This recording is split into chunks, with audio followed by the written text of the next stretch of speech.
Pavel Bure was one of the most exceptional talents in NHL history.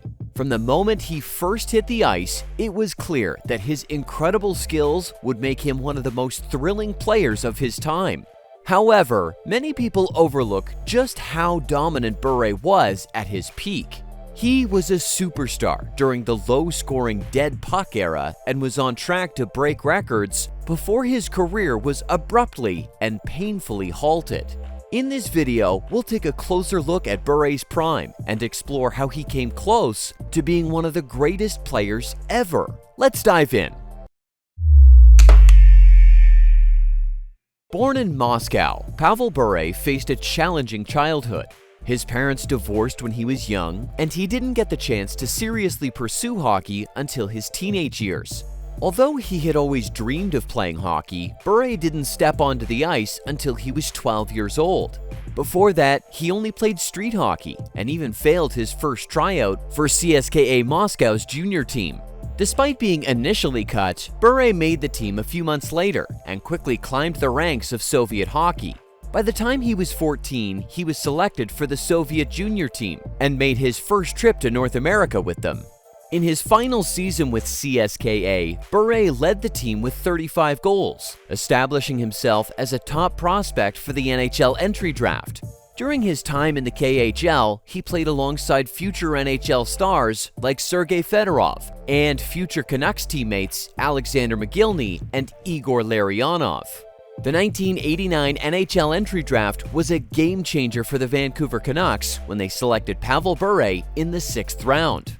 Yes, you read that right. Bure was chosen 113th overall in the 6th round. The pick was risky, as there was uncertainty about whether he would even play in the NHL. Many teams were hesitant to draft the Russian superstar, but the Canucks took a chance, and that gamble paid off in a big way. Bure made his Canucks debut in the 1991-92 season, marking the beginning of one of the most successful periods in Vancouver hockey history. Picked up by Bure. Bure shoots, score! One of the most exciting players in the league, if not the most exciting player. Upon signing with the team, he became the second highest paid player, only behind captain Trevor Linden. In his very first shift, Bure showcased his incredible speed, making the Winnipeg Jets look like amateurs as he fearlessly attacked defenders. It was just a glimpse of the electrifying excitement he would bring to the NHL. Pavel Bure's goal-scoring ability was unmatched, earning him the Rocket Trophy twice as the NHL's leading goal scorer. His offensive brilliance, combined with the knack for delivering in clutch moments, made him one of the most electrifying players of his time. Bure's time with the Vancouver Canucks, where he spent the majority of his career, saw the team undergo a resurgence, highlighted by their unforgettable run to the 1994 Stanley Cup Final.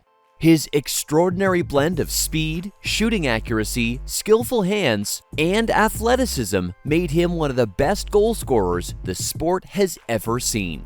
Few, if any, players during his era were as exciting to watch. He was worth the price of admission every single night. So, just how good was Pavel Bure at his peak? Let's dive in deeper. Over his 13 NHL seasons, Bure had 3 where he remained healthy and injury-free: 1992-93, 1997-98, and 2000-01. During those seasons, he scored 60, 51, and 59 goals, with the latter total leading the league. During the Canucks' 1993-94 Stanley Cup Finals run, Pavel Bure missed only 6 games, but still led the league with 60 goals. In the 1999-2000 season with the Florida Panthers, he missed 8 games, yet topped the league again with 58 goals, including a league-high 14 game winners. Simply put, Pavel Bure was one of the purest snipers in NHL history. But his career was unfortunately cut short by knee problems. He retired in 2005 due to injury, finishing with 437 goals in just 702 games, which equates to an impressive 0.623 goals per game, ranking him 5th all-time. But what if Bure hadn't been plagued by chronic knee injuries? What if he had enjoyed an injury-free career? Pavel Bure entered the NHL as a 20-year-old in 1991 and played until the 2002-03 season. Over his career, he averaged just 59.8 games per season, not counting the 1994-95 lockout-shortened season. But if we imagine he had averaged 75 games per season over those 11 years, he would have played in 825 games, resulting in an estimated 514 career goals. Adding the 20 goals he scored during the lockout would bring his total to 534 goals by the end of the 2002-03 season, all by the age of 32.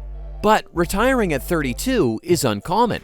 If Bure had continued playing until age 34 and maintained his goal-scoring rate from his last season at 0.487 goals per game, 2 more seasons at 75 games each would have added another 73 goals, bringing his career total to 607 goals. This would have placed him 18th on the all-time goals list. But what if he didn't retire until age 37 and added 3 more seasons with 31 goals each based on a pace of 0.378 goals per game? He would have skyrocketed himself to 7th on the all-time goal list at that time, and he'd be sitting 12th all-time currently with 669 goals. That's pretty incredible. It's clear that NHL fans were deprived of some electrifying years of watching Bure light the lamp. Had it not been for his injuries, there's little doubt he would have solidified his place, statistically, as one of the greatest goal scorers in hockey history. And there you have it, folks, the incredible career of Pavel Bure, one that saw him as a superstar in his prime. Drop a comment below and let us know your favorite memory of Bure. If you like this video and want to see more, hit the subscribe button and turn on the notification bell. See you in the next one.